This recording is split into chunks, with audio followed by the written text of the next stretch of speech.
बच्चों, कैसे हैं आप। मेरे पहले वीडियो में मैंने आपको कबीर की 12 साखियों के बारे में बताया था।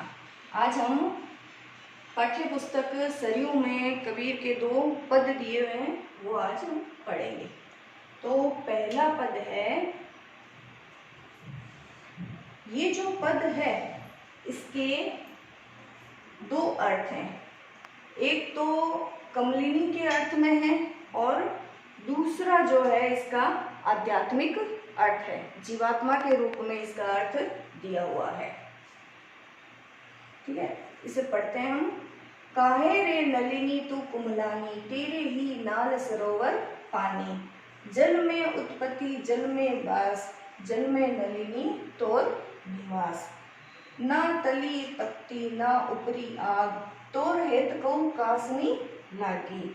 कहे कबीर जे उदकी समान, ते नहीं मुए हमारे जान। सबसे पहले इसके कठिन शब्द जैसा कि आप यहाँ देख रहे हैं, देख लेते हैं। नलिनी, नलिनी का तात्पर्य यहाँ पर है कमलिनी और आध्यात्मिक अर्थ में जीव से लिया जाएगा। नाली, नाली यानी कि कमल नाल होती है, वो कहलाती है। सरोवर यानी कि तालाब, सरोवर, और आध्यात्मिक चेतना का प्रसार आध्यात्मिक अर्थ में। ठीक है, हेत का तात्पर्य यहाँ पर प्रेम। कासनी यानी कि कहाँ से या किसको। उदकी का तात्पर्य यहाँ पर जल।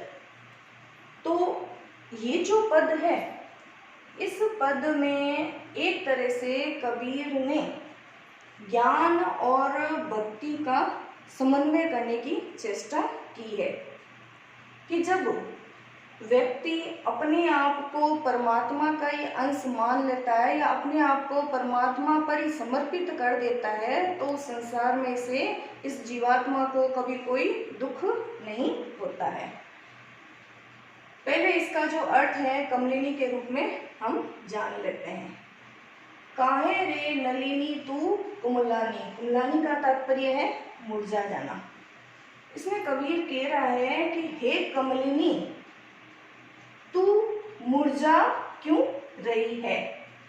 तेरे ही नाली सरोवर पानी, क्योंकि जो तेरी कमल नाल है वो हमेशा किसमें, पानी में डूबी रहती है। जो तुझे जिंदा रहने के लिए पोषक तत्व चाहिए वो तुम्हें मिल रहा है, फिर भी तुम्हारे मुरझाने का क्या कारण है। जल में उत्पत्ति जल में वास, जल में नलिनी तोर निवास। तू जल में ही रहती है, जल से ही तू उत्पन्न होती है। ठीक है, जल ही तेरा घर है, किंतु फिर भी तेरे मुरझाने का क्या कारण है। ना तली तपती ना ऊपरी आग, ना तो तुझे कोई नीचे से कष्ट हो रहा है। तली तपनी यानी तू तल से ना कोई कष्ट पा रही है, ना कुछ ऐसा है कि तेरे ऊपर से कोई आग बरस रही हो। ऐसा कोई कष्ट तुझे है नहीं, लेकिन फिर भी तेरे मुरझाने का क्या कारण है। फिर यहाँ पर कबीर ने इस पूरे पद को समेटते हुए यहाँ लिखा है, तोर हेत कहूँ कासनी लागी, कि ऐसा लगता है कि कमलिनी या तो तुझे किसी से प्रेम हो गया है या तेरे को किसी के प्रति आसक्ति हो गई है, उसी वजह से तू जो है मुरझा रही है। तुझे बराबर पोषक तत्व मिल रहा है, सब कुछ मिल रहा है, ना तुझे कोई कष्ट देने वाला या ना कोई कष्ट हो रहा है, किंतु फिर भी मुरझा रही है। इसका तात्पर्य है कि तेरी किसी के प्रति आसक्ति हो गई है। अब यहाँ इस पंक्ति में कवि जो है शिक्षा देते हुए कह रहे हैं, कहे कबीर जे उदकी समान, ते नहीं हुए हमारे जान। कबीरदास जी यहाँ कह रहे हैं कि जो अपने आप को परमात्मा का अंश मान लेता है उसे फिर कोई कष्ट नहीं होता।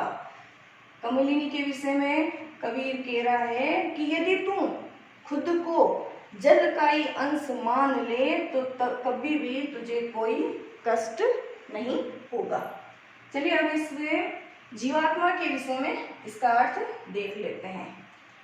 काहे रे नलिनी तू कुमलानी, तो यहाँ पर जीवात्मा के संदर्भ में इसका अर्थ है कि हे आत्मा, हे जीवात्मा, तेरे दुखी होने का, तेरे कष्ट पाने का क्या कारण है? तेरे ही नाली सरोवर पानी, क्योंकि तू जो उत्पन्न हुई है वो परमात्मा से उत्पन्न हुई है। तू अपने आप का क्या है? परमात्मा का ही अंश है।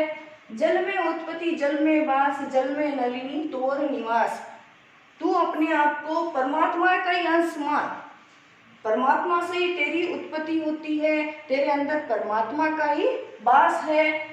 ना तली तपती ना ऊपरी आग, तू आत्मा है और आत्मा को किसी भी तरह का कोई कष्ट नहीं होता है, ना दैविक कष्ट होता है, ना दैविक ना बौद्धिक, किसी भी तरह का कष्ट आत्मा को नहीं होता है। जो कष्ट होता है वो मानव शरीर को होता है। तो आत्मा है, तो आत्मा तो किसी तरह का कोई कष्ट नहीं होता है। तो लगता है कि तोर हेत कहूँ कासनी लागी, लगता है कि तुझे भी किसी से आसक्ति हो गई है, यानी तू इस मोह माया में फंस गई है, सांसारिक मोह माया में फंस गई है। तूने अपने आप को परमात्मा से अलग कर लिया है, इसी वजह से तू कष्ट प्राप्त कर रही है। कहे कबीर जे युद्ध की समान ते नहीं हुए हमारे जान। कबीरदास जी कहते हैं यदि आत्मा अपने आप को परमात्मा का ही अंश मान लेती है तो वो कभी नहीं मरती है, क्योंकि उसके अंदर परमात्मा का निवास होता है और परमात्मा कभी भी मरता नहीं है। तो इस पूरे पद में कबीर ने आत्मा और परमात्मा का समन्वय किया है, और जो व्यक्ति अपने आप को परमात्मा के ऊपर सौंप देता है कि वही सब कुछ जाने, उसे कभी भी कोई कष्ट नहीं होता है। चलिए अब इसके दूसरे पद के बारे में पढ़ते हैं। संतो भाई आई ज्ञान की आंधी रे, ब्रह्म की टाटी सबे उड़ानी, माया रे न बांधी रे। हित चित की दो थूनी गिरानी, मोह बलिंडा टूटा, तृष्णा छानी परी घर ऊपरी को बदी का भांडा फूटा। जोग जोगती कर संतो बांधी, मिर्चू चुए न पानी, कूड़ कपट काया का निक्स्या, हरि की गति जब जानी। आंधी पीछे जो जल बुझा, प्रेम हरिजन बीना, कहे कबीर भान के प्रकटे, उदित भया तम शीना। ये जो पद है इसमें ज्ञान रूपी आंधी के द्वारा मनुष्य की सद्वृत्तियों को जागृत करने का प्रयास किया है। ये किसके द्वारा हुआ है? संतों की सत्संगति के द्वारा।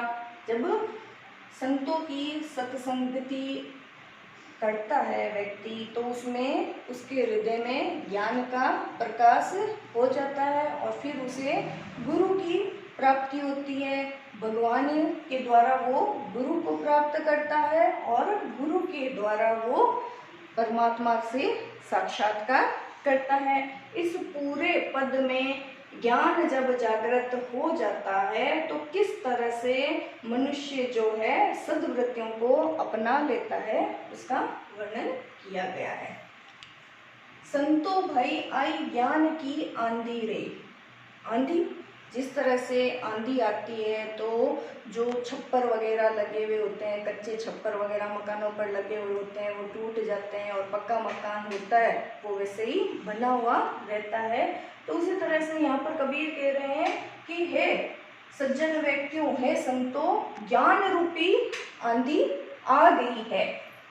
ब्रह्म की टाटी सबे उड़ानी। जिस तरह से आंधी आती है तो छाजन के ऊपर एक जो टाटी लगी हुई होती है, बाढ़ लगी हुई होती है, वो उड़ जाती है।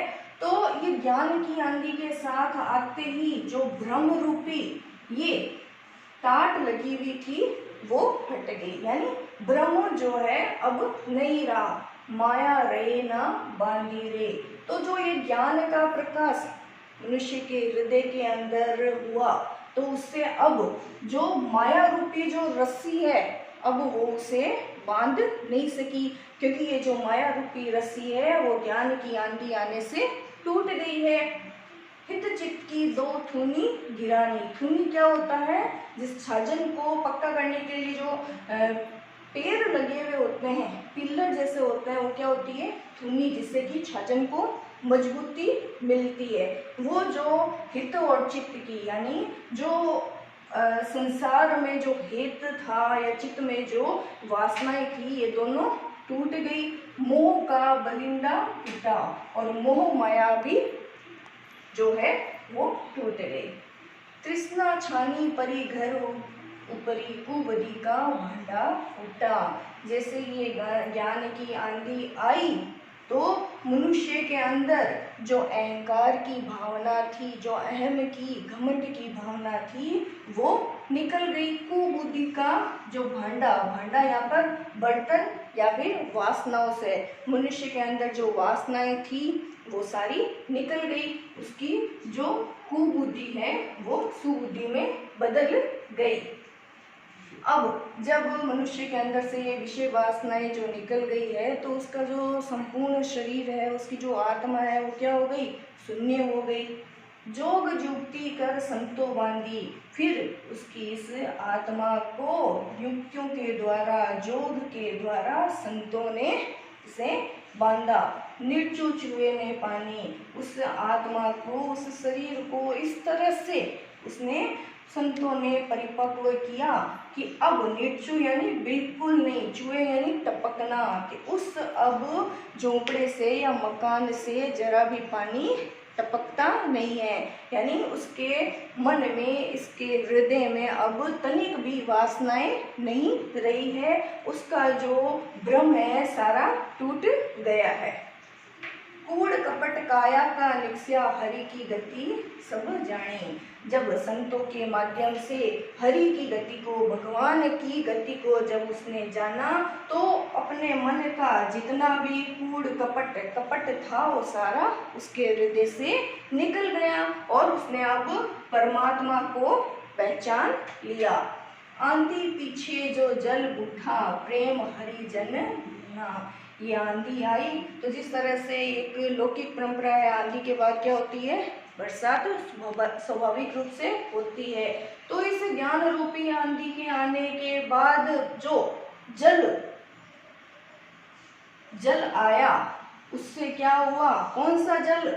हरि प्रेम रूपी जल जो बरसा, उसमें जो है व्यक्ति का जो मन है उससे भीग गया, यानी हरि भक्ति में वो समा गया। कहे कबीर भान के प्रकटे उदित भया तम क्षीणा। यहाँ पर कबीर कह रहे हैं भान यानी सूर्य, कि जिस तरह से सूर्य के उदय होने से जो जितना भी अंधकार होता है, दम यानी अंधकार, नष्ट हो जाता है, उसी तरह से जब मनुष्य हरि प्रेम में, हरि भक्ति में लग जाता है तो उसके ज्ञान का, उसके हृदय में ज्ञान का प्रकाश हो जाता है और विषय वासनाओं का सारा जो कचरा होता है वो नष्ट, विषय वासना रूपी जो अंधकार होता है वो नष्ट हो जाता है। इस पूरे पद में रूपक अलंकार का प्रयोग किया गया है। आशा करती हूँ ये जो कबीर के जो 2 पद हैं वो आपको समझ में आ गए होंगे। धन्यवाद।